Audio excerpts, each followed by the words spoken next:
So Caleb, I know you get questions all the time. This is a lot of the questions that I've always wanted to ask Caleb as well, and he's gotten a lot of questions through all this big journey he's been on. So I thought I'd ask him some of these questions that you all have asked. I have asked. Other people have emailed him and asked. So why don't you tell us a little bit, Caleb, about what was going through your head during the blind audition experience? All right, I can do that. So the blind auditions, how many of you guys watched the show this year? Hopefully every hand went up. How many voted this year? How many voted for me? That was a trick question because if nobody raised their hand, I was going to walk off. I'm just kidding. So the blind audition was probably the most nervous I've ever been on stage. I don't get too nervous in front of people, but you know, for the longest time, for about 8 years or almost 9, I guess, I've been out of music and not doing it at all, really, other than just playing my guitar around the house and around a campfire or something like that. But the Voice actually found a video of mine online and reached out to me. And my wife Megan's over here. She's been trying to get me to audition for a long time, and I never would. And she had a little told you so moment when they reached out to me and asked me if I would come. And so I got that email, and about 2 weeks later, I was in LA auditioning for the executives of the show.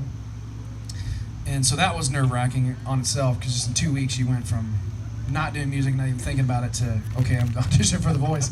And not like auditioning for The Voice, but I went past, I mean, literally all the way to the LA auditions. So that was kind of nerve-wracking. And then, so at the end of that weekend, they asked me to come back for the blind auditions, and that was the pinnacle of nervousness for me. Walking on stage for the first time, my family's across the way, and my parents are there, my kids are there, and Blake and Kelly and Adam and Alicia are all turned backwards. They're supposed to be facing me, but they're not, you know. And so it's just weird. It's all weird. And the stage is a lot smaller than it looks on TV, so they're a lot closer than you think they are. It's just awkward, right? And the song was about 1 minute and 30 seconds. I was there for a month last year for practicing for a minute and 30 seconds of an audition song, and luckily I had 2 chair turns. Then the nervousness went away for a little bit. Oh yeah, I bet that felt good. Man, how did you feel when Kelly and Blake both turned? I mean, they both turned at the same time. Man, what a choice that had to be. You know, it was, you know, I went in really thinking that I was going to pick Blake.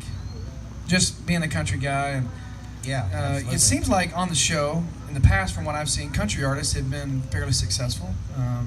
Whether it's country fans watch the show, or Blake's got a bunch of fans, so they vote for people that's on Blake's team. I don't know the reason why, but they've been fairly successful on the show, and obviously I felt like he would be. I didn't know Kelly much at the time, obviously personally, but not even her music much.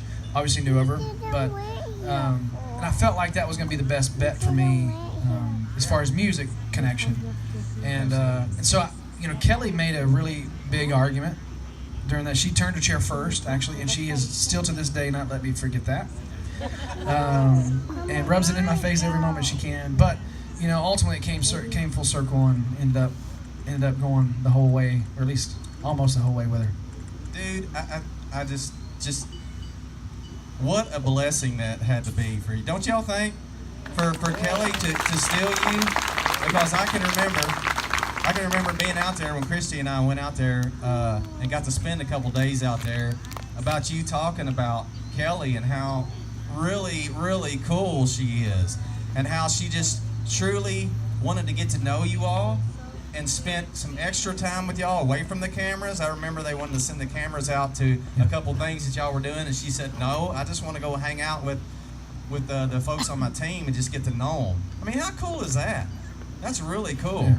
I just feel like, I mean, I know Blake, man, how cool is that? But to me, after talking to you and being out there and seeing all this, I just see that as a huge blessing for Kelly to have gotten you, man. Yeah, that's way cool. It really was. You know, Blake is an awesome guy. Nothing against Blake. I didn't really honestly have a ton of time to spend with Blake.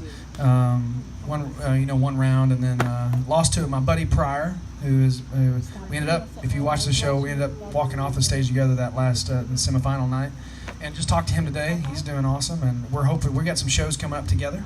So that should be fun.